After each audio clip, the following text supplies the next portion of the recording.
mental impaired, and society at large to this a special program ability in this ability. I'm Angela Ekore. Be determined to take the bull by the horn. Take responsibility for your situation and your solution. No matter the disability you are living with, welcome to take ability in disability. Good morning and good morning, viewers. Yeah, Dr. Ifeanyi Joseph as living with this ability.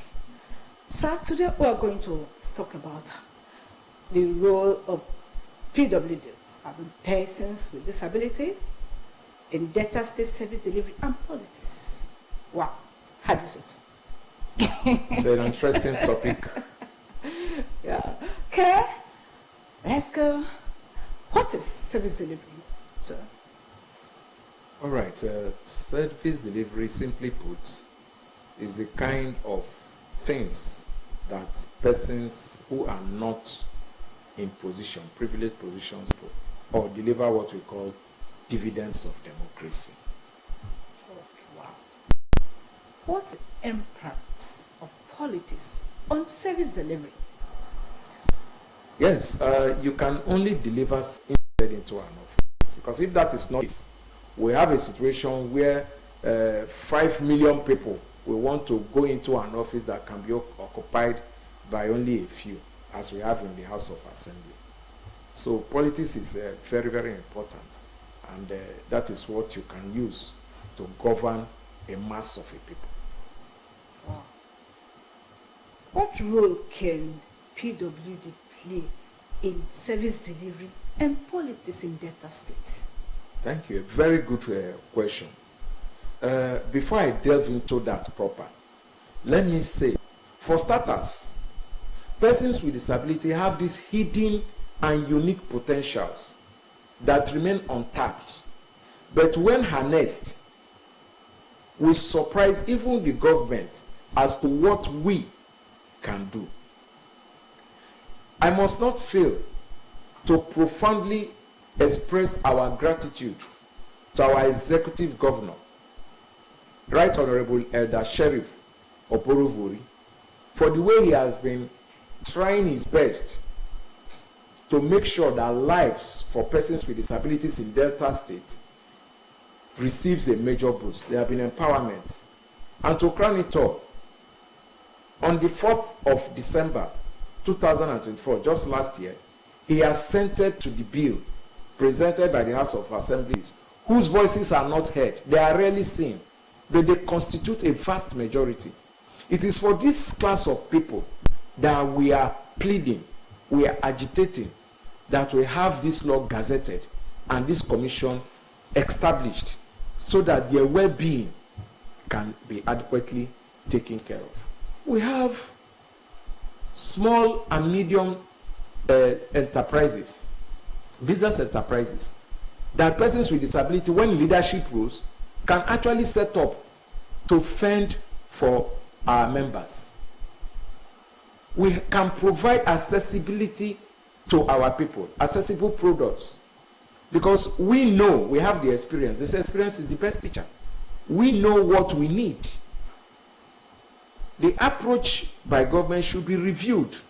We are not saying you are not doing for something for us, but is it adequate? I don't personally think so. Who is who among the persons with disability community? Okay, sir, I want to come in here. You mentioned that the process of selection, they should look at capable people, people that are independent. Don't you think it's a mindset? Someone that is alone.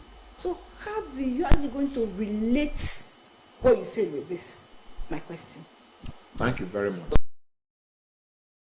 Stop at those who can fend for themselves as a criterion. There are different criteria. I also talked about relating with the supervisory ministry, women affairs ministry, community and social development, to know who is who. Because one thing is certain, what obtains in the larger society among the able-bodied people is also prevalent in person with disability community. So the personal achievements of persons with disability that will, without any iota of doubt, convince those in government that we can do it. It's just to give us that opportunity, a level playing field with the able-bodied people to see what we can bring to the table. For instance, I'm the public relations officer of my town's union. And before then, I was the special duties advisor to the President General of the community. I'm talking about Ubulokiti in Onitsha South local government area of Delta State. And I have set up a body called Ubulokiti Development Patriots that went into re-electrification, getting our people together to contribute as a way of, developing the community without even the intervention of government. And we're able to do a lot. Okay? So it depends on capacity. Everything flows from the thought process, from the brain. If you have the brain, the intelligence, you can sit down and design a blueprint, developmental blueprint.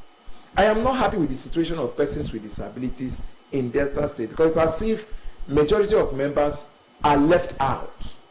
We go cap in hand, begging for empowerment. Foundations have to come in. But this commission, when fully established, can adequately take care of the generality of members. Those who are left out, that are in the villages, in the rural communities, the grassroots, will begin to benefit. Now, it is sporadic in nature, once in a while, especially during the December time. But we should have a working arrangement where generality of members can begin to get to benefit directly from government, so that the dividends of democracy we are talking about can get to them, because they deserve it too. First and foremost, they are human beings. And we are talking about posterity and humanity here. Wow. Doc, if this commission is being gazetted, how can you reach those in rural areas, those living with disability in rural areas? Thank you very much. If I'm in a position in the commission, the first thing I will do is to build a database. A database that will encompass the 25 local government areas that make up Delta State. The chairman, the first lady in the local government should be ahead. They should be the driving forces to make sure that anybody with disabilities in their local government area is registered in this database. We want to know the sex, we want to know the type of disability, we want to know the age, we want to know the need.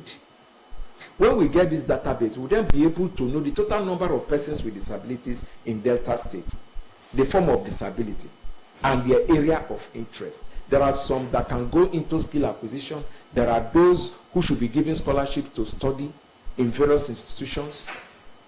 Now, when we have this database, it becomes easy to begin to reach out to every one of them. And it should be secular in nature, such that it is not only one or two, a few persons that will keep benefiting from whatever government gives, like it obtains now. If you call like 500 PWDs and you ask those who have benefited from government, please raise up your hand, you will see that a vast majority have not benefited anything from government. It's the same people that always benefit.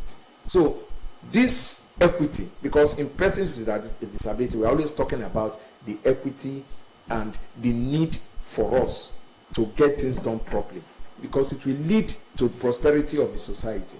When persons with disability are allowed to play roles, then that equity will come and there will be a greater prosperity around the society.